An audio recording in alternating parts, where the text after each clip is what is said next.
It is one of the biggest decisions faced by anyone with elderly parents. When is it time to get nursing help for mom or dad, and would that involve a nursing home?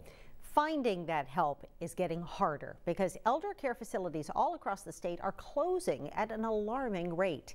NewsCenter's Jackie Mundry has been covering this troubling trend and joins us now from Bangor. Jackie?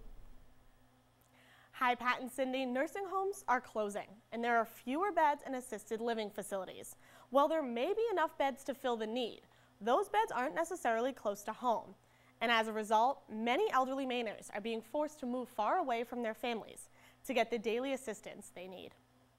I don't know what they think they're supposed to do, just die with no place to care for, stay in their homes and just die at home because they can't get the care and the support and help that they need.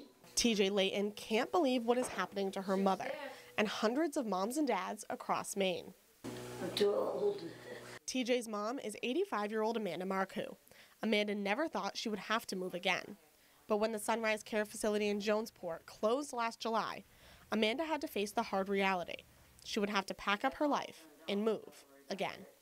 We felt like just bawling our eyes out, but there's nothing we could do about it. There's an elderly care crisis in Maine, and the crisis is growing. According to the latest U.S. Census figures, nearly 20% of Maine residents are 65 or older. For our elders, finding a place to call home is becoming more difficult. Just last year, nursing homes have closed in Patton, Jonesport, West Paris, and Freiburg. Two others in Bridgeton and Freeport were sold and turned into assisted living facilities. Last year wasn't the first time we've seen this trend. Going back to 2012, we can add closed nursing homes in Calais, Frenchville, Lubec, Pittsfield, Winthrop, and Jackman to the map. Each facility closing, devastating to its residents. To think our state cannot take care of our elderly really blows my mind. Closed and forced to move. Facility workers like Lisa Cyron are left wondering how this continues to happen to our elderly parents. Is there a solution? Sure, money. Let's have enough money to take care of what we need. Let's set up the reimbursements so they fit what the real costs are. But it's easier said than done. Reimbursements to nursing home and assisted care facilities that come primarily from Medicaid. According to the Department of Health and Human Services and the Muskie School of Public Service at the University of Southern Maine, 67% of nursing home residents use Medicaid.